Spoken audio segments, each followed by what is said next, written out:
IUGR का मतलब हो IUGR और small for dates. Small for dates का मतलब होगा जो कि डेट्स के हिसाब से छोटे हैं। Is defined as birth weight of child.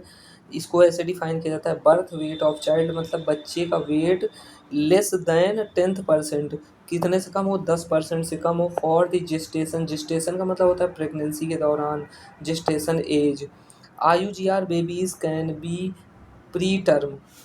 जो IUGR बेबीज़ होते हैं जिनका डेवलपमेंट रुक जाता है गर्भ के अंदर, उनकी एज क्या हो सकती है, प्री टर्म। प्री टर्म होता है लेस देन 37 वीक्स, जो कि 37 हफ्ते से छोटे होते हैं। टर्म हो सकता है जो कि 37 से 42 हफ्ते के बीच हो सकते हैं, या फिर पोस्ट टर्म मतलब 42 हफ्ते से ज़्यादा के हो सकते हैं। इसके क्या क्या काजेज़ हो सकते हैं, क्यों ये होता है। फीटल कॉजेज़, फीटल कॉजेज़ हो सकते हैं जैसे कि क्रोमोसोमल डिसऑर्डर, मतलब कि 23 क्रोमोसोम माँ के होते हैं और 23 पिता के होते हैं, जो कि 46 होते हैं जाके। लेकिन कभी कभी इसमें क्रोमोसोम 23 की जगह 24 हो जाएंगे, या फिर माँ के 23 की जगह 24 हो जाएंगे, जिससे कि वो क्रोमोसोम 46 ना रह के 47 हो जाएंगे, या फिर 45 ही रह जाएंगे। जिस कंडीशन में हम देखते हैं कि जैसे बच्चा जो होता है वो ट्रांसजेंडर हो जाता है, जिसको हिंदी में किन्नर कहते हैं, तो ऐसे लोगों के ये तो एक क्रोमोसोम बढ़ जाता है, एक क्रोमोसोम घट जाता है। तो क्रोमोसोमल डिसऑर्डर जो हो सकता है उसकी वजह से जो हो सकते हैं डाउन सिंड्रोम या टर्नर्स सिंड्रोम। उसके बाद कंजेनाइटल एनोमिलिटीज़ हो सकती हैं। कंजेनाइटल मतलब बाई बर्थ, बर्थ के दौरान, जैसे क्लेफ्ट लिप और क्लेफ्ट पैलेट हो सकता है। उसके बाद मल्टीपल प्रेगनेंसी हो सकते हैं, मतलब प्रेग्नेंट जो वीमेन है उसके एक से ज़्यादा बच्चे हो सकते हैं पेट में। क्रोनिक फीटल टॉर्च सिंड्रोम उसको हो सकता है। पैनक्रियाटिक हाइपोप्लेजिया हो सकता है। पैनक्रियाटिक हाइपोप्लेजिया का मतलब होता है जो बच्चे का पैनक्रियाज होता है उसका साइज रिड्यूस हो जाता है, मतलब कम हो जाता है। उसके बाद इसके मैटरनल कॉजेज़ क्या-क्या हो सकते हैं, मतलब कि माँ की तरफ से क्या-क्या कॉजेज़ हो सकते हैं जिसकी वजह से ऐसा हो जाता है।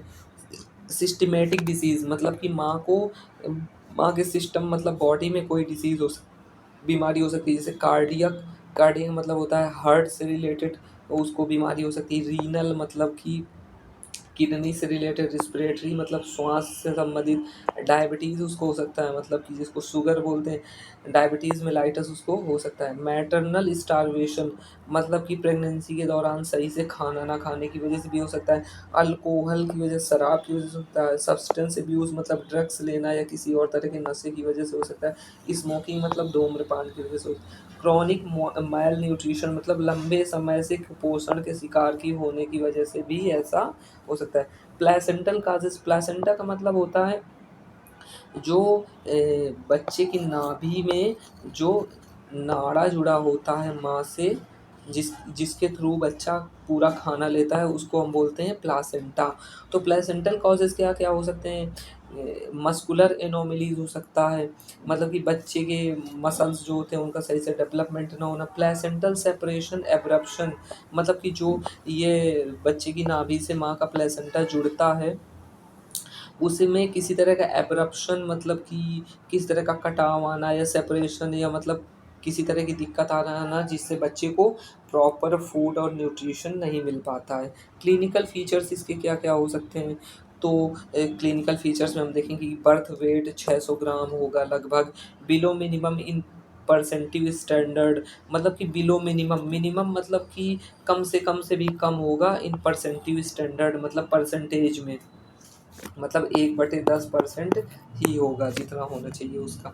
लेंथ अनअफेक्टेड, बच्चे की जो लंबाई होगी उसमें कोई फ़र्क नहीं आएगा, बच्चा एकदम पतला रहेगा लेकिन वो पूरा लंबाई उसकी पूरी रहेगी, लेकिन उसका वेट बहुत कम होगा। Head circumference relatively larger than body, मतलब जो सर्कमफेरेंस हम किसको बोलते हैं, जैसे सिर है तो सिर की गोलाई में जो हम गोल गोल गोल गोल इसको पूरा ऐसे नाप लेंगे, इसको हम सर्कमफेरेंस बोलते हैं। तो जो बच्चे का सर होगा वो शरीर के साइज़ से ज़्यादा बड़ा होगा, ठीक है? और क्या होगा, pinna has cartilaginous ridges, pinna बोलते हैं जो कान होता है उसके बाहरी हिस्से को पिन्ना बोलते हैं। इसमें खूब सारी नसें ऐसे दिखेंगी, उभरी हुई नसें दिखाई देंगी। Dry skin with less subcutaneous fat, जो बच्चे की स्किन होगी वो ज़्यादा ड्राई होगी, लेस सबक्यूटेनियस फैट। हमारी बॉडी जो होती है तो उसमें जो पहली फैट की लेयर होती है बॉडी के नीचे उसको बोलते हैं सबक्यूटेनियस फैट। तो जब जो सबक्यूटेनियस फैट की लेयर होती है उसमें बहुत कम फैट होगा बच्चे की बॉडी में। रिफ्लेक्स आर नॉर्मल, बच्चे के रिफ्लेक्स होता है मतलब जैसे पलकें झपकाना, रोना, हंसना, बोलना, बैठना, दूध पीना मतलब मिल्क सक करना, ये सारे रिफ्लेक्स उसके नॉर्मल होंगे, इनको रिफ्लेक्सेस बोलते हैं। Plantar crease are well defined, plantar crease बोलते हैं जैसे हथेलियों में, हमारे हाथ में जो लकीरें होती हैं, पैरों में जो लकीर होती हैं वो बच्चे की सही होंगी, लेकिन जैसे हमारे पैर होते हैं तो बराबर पूरे फ्लैट नहीं होते, उनके बीच में एक, पैरों में बीच में एक गैप होता है। बच्चे के फ्लैट होंगे एकदम समतल होंगे, एकदम फ्लैट होंगे, किसी एक प्लेन सरफेस की तरह होंगे। इसको हम प्रेगनेंसी के दौरान ही कैसे पता लगा सकते हैं, डायग्नोसिस की यूएसजी करेंगे, अल्ट्रासोनोग्राफी से पता लगा सकते हैं, हेड सरकमफेरेंस उसका देख करके, हेड सरकमफेरेंस देख करके पता लगा सकते हैं, एब्डोमिनल सरकमफेरेंस रेशियो से उसको, रेशियो का मतलब होता है प्रतिशत, मतलब कि जो सिर का सरकमफेरेंस होगा और जो पूरी बॉडी का सरकमफेरेंस होगा उसके प्रतिशत से देख करके हम अनुमान लगा सकते हैं कि बच्चा जो है वो सही डेवलप नहीं हो रहा है। इसका मैनेजमेंट कैसे किया जा सकता है? Resuscitation trolley kept ready. Resuscitation का मतलब होता है, सक्शन का मतलब होता है दूध पीना। तो जैसे ही बच्चे का जन्म होता है, अगर हमें पता है कि बच्चा कुपोषित है तो हम रिसक्सिटेशन ट्रॉली जो होगा उसको तैयार रखेंगे। अगर बच्चे को ऑक्सीजन की ज़रूरत है या फिर उसको मिल्क सक करने की ज़रूरत है तो ट्रॉली रेडी रहनी चाहिए। Suctioning of glottis if meconium stained. Suctioning of glottis का मतलब होता है बच्चे का जो जब बच्चा पैदा होता है तो उसके मुंह में एक पाइप लगा के उसको सक किया जाता है, जिसके अंदर उसकी किसी प्रकार का लिक्विड या फ्लेगम न फंसा रह गया हो, तो हम ये बच्चे का सक्शन करेंगे उसकी ग्लॉटिस का गले से। स्क्रीन फॉर कंजेनाइटल एनोमलीज, जन्म के दौरान होने वाली किसी तरह की बीमारियों की जांच भी हम करेंगे बच्चे के पैदा होने के बाद। Early feeding with sugar fortified formula, मतलब बच्चा जैसे ही पैदा होगा उसको हम चीनी का एक फार्मूला, मतलब चीनी का एक घोल उसको पिलाएंगे जो कि डॉक्टर द्वारा बताया गया होगा। नेक्स्ट देखते हैं मीनोपॉज क्या होता है। तो मीनोपॉज जो होता है वो कोई बीमारी नहीं होती है, पहली बात तो ये एक जैविक प्रक्रिया है जिसको हम फिजियोलॉजिकल प्रोसेस कह सकते हैं, फिर नेचुरल प्रोसेस कह सकते हैं। मीनोपॉज का मतलब होता है कि फीमेल्स में जो प्यूबर्टी के दौरान पीरियड्स 12-13 साल की एज से शुरू होते हैं वो जा कर के 40 से 50 साल की आयु के बीच में जो बंद होते हैं उसको, जब पीरियड्स होना बंद हो जाते हैं उसको मीनोपॉज कहते हैं। ठीक है, तो menopause is described as the physiological cessation. Cessation का मतलब होता है बंद होना, फिजियोलॉजिकल मतलब शारीरिक, ऑफ मेंसेस, मेंसेस का मतलब होता है period, due to reduced production of oestrogen hormones from ovary, मतलब कि ओवरी मतलब अंडाशय से, रिड्यूस्ड का मतलब कम हुए, एस्ट्रोजन, एस्ट्रोजन एक फीमेल हार्मोन है, तो जब ये फीमेल हार्मोन एस्ट्रोजन कम होने लगता है ओवरी से तो मीनोपॉज आ जाता है, मतलब कि पीरियड्स बंद हो जाते हैं। मेनोपॉज एक जैविक प्रक्रिया है, नेचुरल प्रोसेस है जो महिलाओं के जीवन में तब आती है जब उनका मासिक धर्म मतलब पीरियड्स स्थायी रूप से बंद हो जाते हैं। ये आमतौर पर 40 से 50 वर्ष की आयु में के बीच होती है। इसकी इटियोलॉजी देख लेते हैं।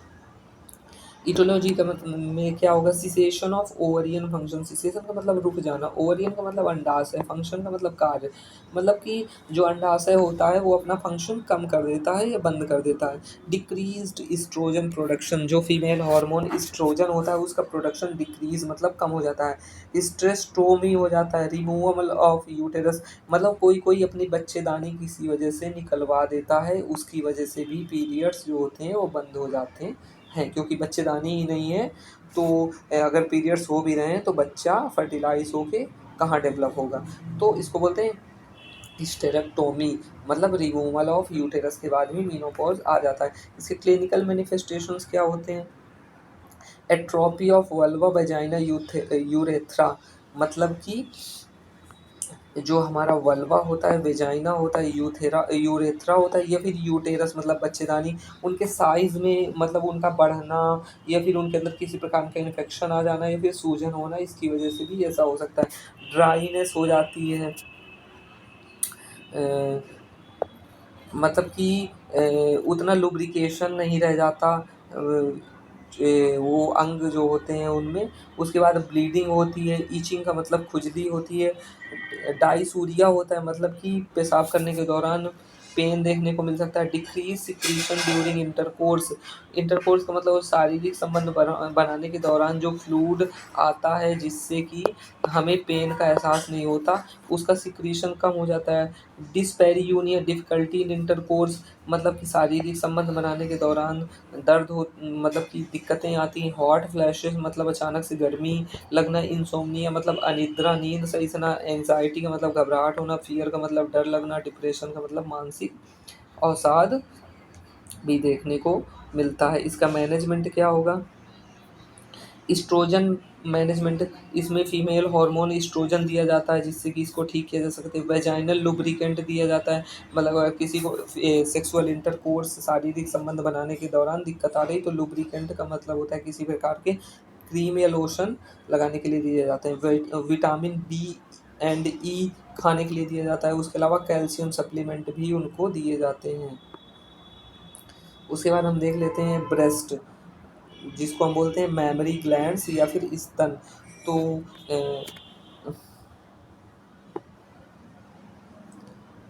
मेमरी ग्लैंड्स या स्तन, तो इनकी संख्या पेयर्ड ग्लैंड्स, पेयर्ड का मतलब ये जोड़े में होंगे, मतलब दो पाए जाते हैं।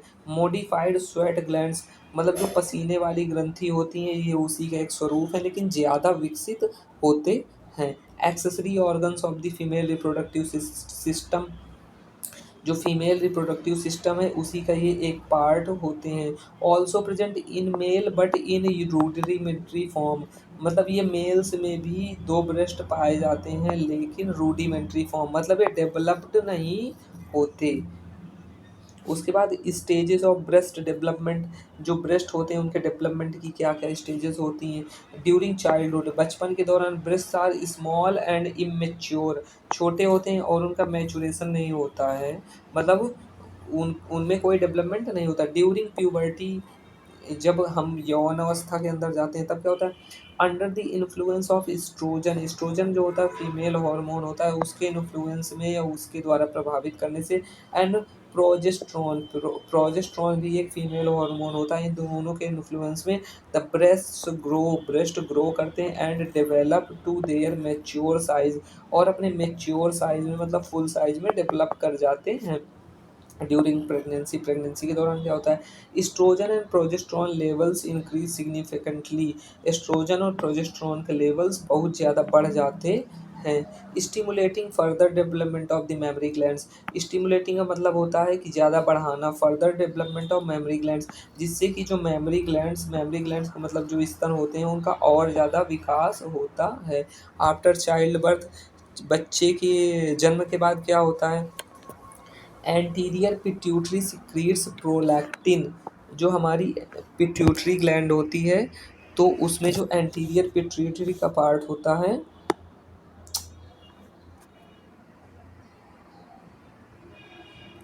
उसमें जो एंटीरियर पिट्यूटरी का, सॉरी,